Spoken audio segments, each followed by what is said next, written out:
ഹർഷിന ഇന്ന് സർക്കാർ ജോലിയിൽ പ്രവേശിക്കും. നിയമനം കോഴിക്കോട് മെഡിക്കൽ കോളേജിൽ ഓഫീസ് അറ്റൻഡൻ്റായി. വലിയ ഒരു സന്തോഷം നൽകുന്ന ഒരു വാർത്ത ഇന്ന് രാവിലെ കണ്ടതാ. വലിയ സന്തോഷം നൽകുന്ന ഒരു വാർത്ത അല്ലേ? 2017 പിണറായി വിജയൻ സർക്കാരിൻ്റെ ആദ്യ ടേമിൽ 2017 കോഴിക്കോട് മെഡിക്കൽ കോളേജിൽ വെച്ച് മൂന്നാമത്തെ പ്രസവ ശസ്ത്രക്രിയക്ക് വിധേയമായ ഹർഷിന എന്ന് പറയുന്ന യുവതി പ്രസവം കഴിഞ്ഞ് അവർ തിരിച്ച് വീട്ടിലെത്തിയിട്ടും അസഹനീയമായ വേദന.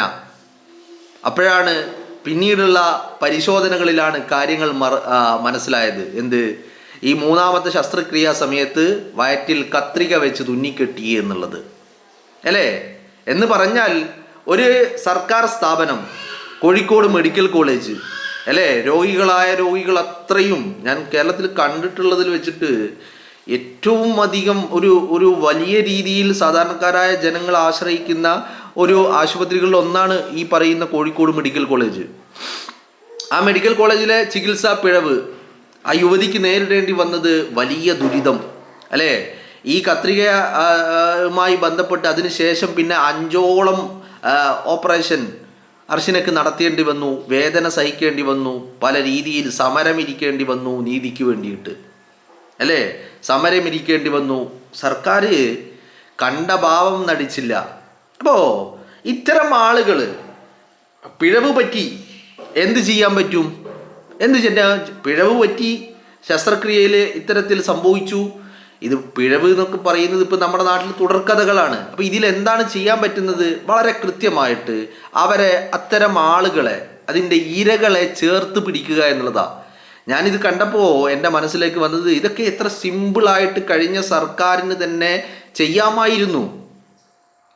അത് ചെയ്യാതെ അതിന് പകരം ഹർഷിനയെ വെച്ച് PR വർക്കുകൾ നടത്തി ആരോഗ്യമന്ത്രിയായിരുന്ന വീണ ജോർജ് പോകലും കാണലും കെട്ടിപ്പിടിക്കലും മാധ്യമങ്ങൾക്ക് മുന്നിൽ ക്യാമറക്ക് മുന്നിലുള്ള കെട്ടിപ്പിടുത്തതിനപ്പുറം ഒന്നും ചെയ്യാതെ അവരെ ഇട്ട് ഇങ്ങനെ ഉരുട്ടി കളിച്ച് മുന്നോട്ട് പോയിക്കൊണ്ടിരുന്നതിൻ്റെ ഒരു അനന്തരഫലമാണ് ഈ തെരഞ്ഞെടുപ്പ് റിസൾട്ട് എന്ന് പറയുന്നത് പോലും. ജനങ്ങളുടെ മനസ്സിൽ അവർക്ക് പ്രശ്നങ്ങൾ ഉണ്ടാകുമ്പോൾ അവരെ ചേർത്ത് പിടിക്കാൻ കഴിയുക എന്ന് പറയുന്നതാണ് ഇതിൻ്റെ ഏറ്റവും മർമ്മപ്രധാനമായ കാര്യം എന്ന് പറയുന്നത് അല്ലേ? അപ്പോൾ അത്തരം ചേർത്ത് പിടിക്കലുകൾ UDF സർക്കാർ വന്ന ആദ്യ ദിവസങ്ങളിൽ തന്നെ അത്തരം ചേർത്ത് പിടിക്കലുകൾ തുടരുകയാണ്. ഇതിപ്പോൾ ഒരു എന്താ പറയേണ്ടത്, ഒരു നിത്യ സംഭവമായി മാറുന്ന ഒരു കാഴ്ചയിലേക്കാണ് പോകുന്നത് അല്ലേ? 2017 നടക്കുന്ന അതേ ശസ്ത്രക്രിയ നടന്ന ശിശു സംരക്ഷണ ഡിപ്പാർട്ട്മെൻറ്റിൽ തന്നെയാണ്, അതേ ഡിപ്പാർട്ട്മെൻറ്റിൽ തൻ്റെ വയറ്റിൽ കത്രിക വെച്ച് തുന്നിക്കെട്ടിയ അതേ ഡിപ്പാർട്ട്മെൻറ്റിൽ ഹർഷിനയ്ക്ക് ഇപ്പോൾ ഒരു ജോലി സർക്കാർ നിയമനം നൽകിയിരിക്കുന്നു എന്നുള്ളതാണ്. വളരെ കൃത്യമായിട്ട് മാതൃകാപരമായിട്ട് ജനങ്ങളുടെ മനസ്സറിഞ്ഞ് ജനങ്ങളോടൊപ്പം നിൽക്കാൻ കഴിയുന്ന സർക്കാരായിട്ട് തന്നെ UDF സർക്കാർ മുന്നോട്ട് പോകുന്നതാണ് നമുക്ക് കാണാൻ കഴിയുന്നത് അല്ലേ? നിങ്ങളൊന്ന് ആലോചിച്ച് നോക്ക്. ഇതിപ്പോൾ പിണറായി വിജയൻ സർക്കാരിന് ചെയ്യാമായിരുന്നു.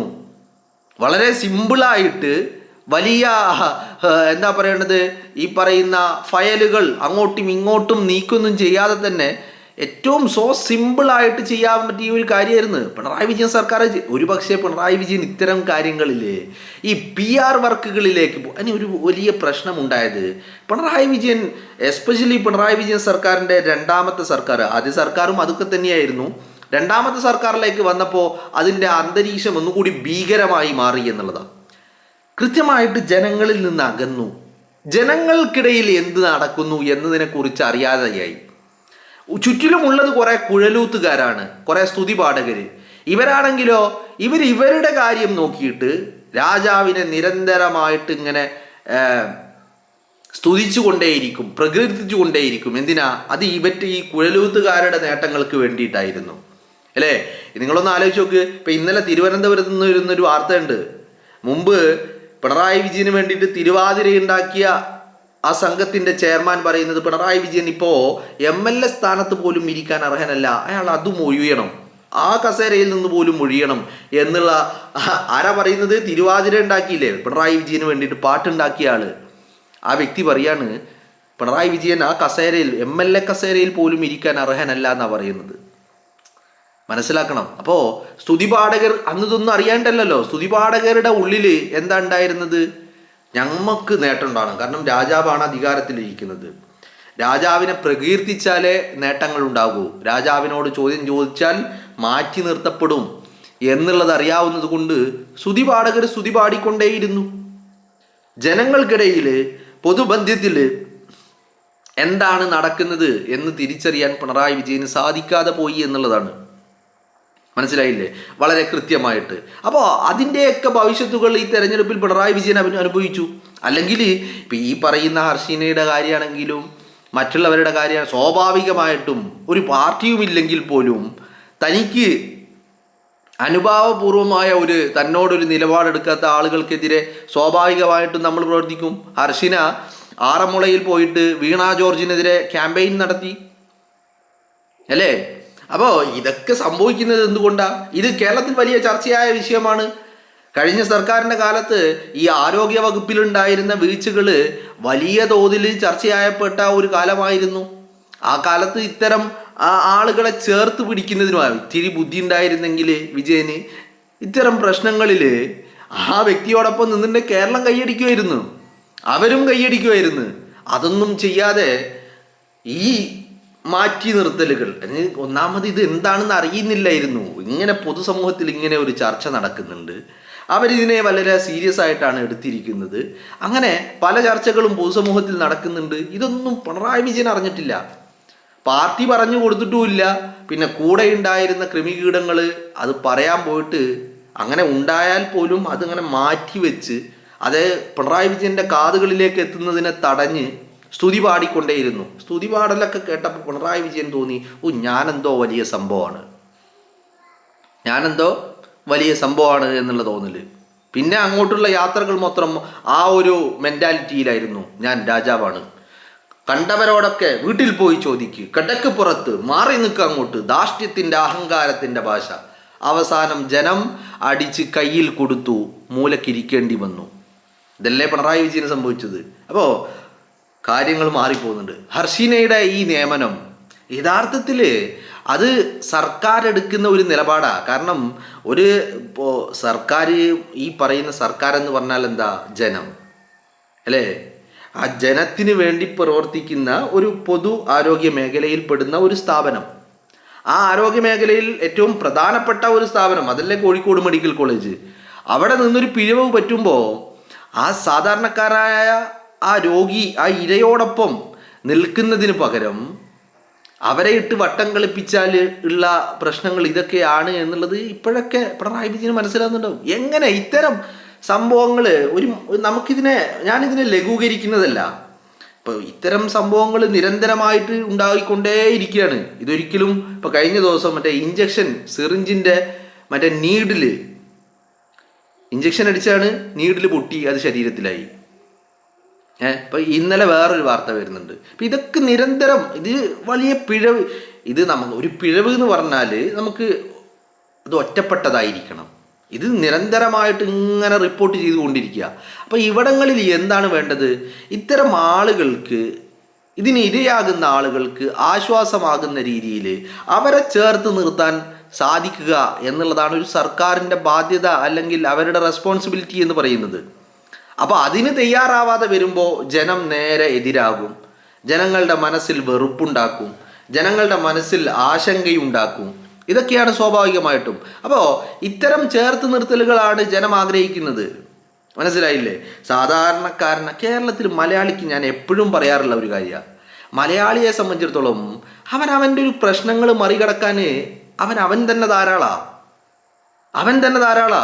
അത് ഇന്ന് വരെ മലയാളി കാണിച്ചിട്ടുണ്ട്. എന്തൊക്കെ സിറ്റുവേഷൻ വന്നാലും മലയാളി ഒരുമിച്ച് നിന്നിട്ടുമുണ്ട്. ഏതൊക്കെ പ്രശ്നം വന്നാലും അതിനൊക്കെ മറികടന്നിട്ടുമുണ്ട്. പിന്നെ സർക്കാർ എന്തിനാ? നമ്മളൊരു മുഖ്യമന്ത്രിയൊക്കെ എന്തിനാ? അത് നമ്മളെ കേൾക്കാൻ, കൃത്യമായിട്ട് നമ്മളോടൊപ്പം നിൽക്കാൻ, നമ്മുടെ പ്രശ്നങ്ങൾ കേൾക്കാൻ ഒരാൾ, അതൊരു ആശ്വാസമാണ് നമ്മളെ കേൾക്കാൻ ഒരാൾ ഉണ്ടാവുക എന്ന് പറയുന്നത്. മനസ്സിലായില്ലേ? അതിന് പോലും തയ്യാറാവുന്നില്ലെങ്കിൽ ആ സർക്കാരിനെതിരെ ജനം തിരിയുമെന്നുള്ളത് ഉറപ്പല്ലേ?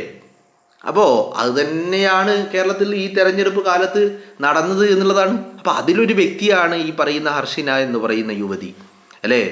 നമ്മളിപ്പോൾ നിങ്ങളൊന്ന് ആലോചിച്ച് നോക്ക്, ഒരു ഓപ്പറേഷൻ, ഡെലിവറിക്കുള്ള ഓപ്പറേഷൻ പോലും എത്രമാത്രം വേദനാജനകമാണ് കൃത്യമായിട്ട്.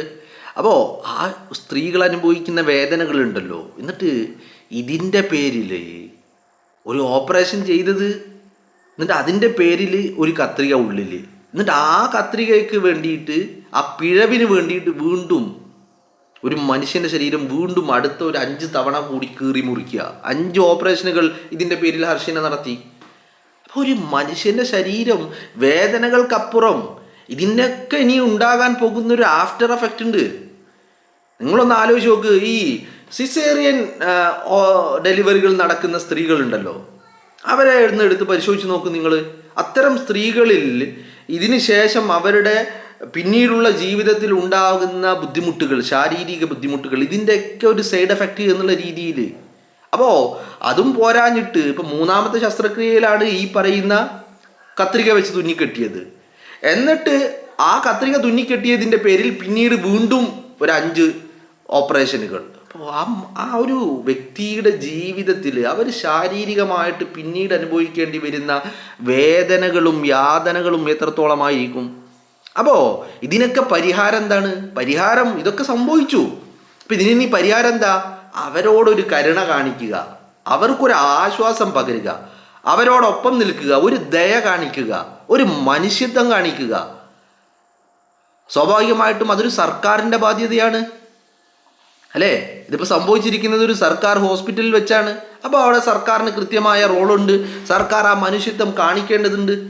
ഇതൊന്നും കാണിക്കാതെ വരുമ്പോഴാണ് ഈ പ്രശ്നങ്ങളൊക്കെ ഉണ്ടാവുന്നത്. അപ്പോൾ കൃത്യമായ ഇടപെടലുകൾ ഹർഷിനയുടെ കാര്യത്തിൽ അവർക്കൊരു ആശ്വാസം, അവർ അനുഭവിച്ച വേദനകൾക്കും യാതനകൾക്കും ഒന്നും ഒരു പ്രതിവിധി ആവില്ല എങ്കിൽ പോലും ഒരു ആശ്വാസമാകാൻ ഈ സർക്കാരിന് കഴിഞ്ഞു എന്നുള്ളതാണ് തന്നെയാണ്. അപ്പോൾ വലിയ ഇത് കേൾക്കുമ്പോൾ നമുക്കൊരു ആശ്വാസമാണ്. കാരണം ഇത്തരം ചേർത്ത് പിടിക്കലുകൾ അത് തന്നെയാണ് ജനം ആഗ്രഹിക്കുന്നത്.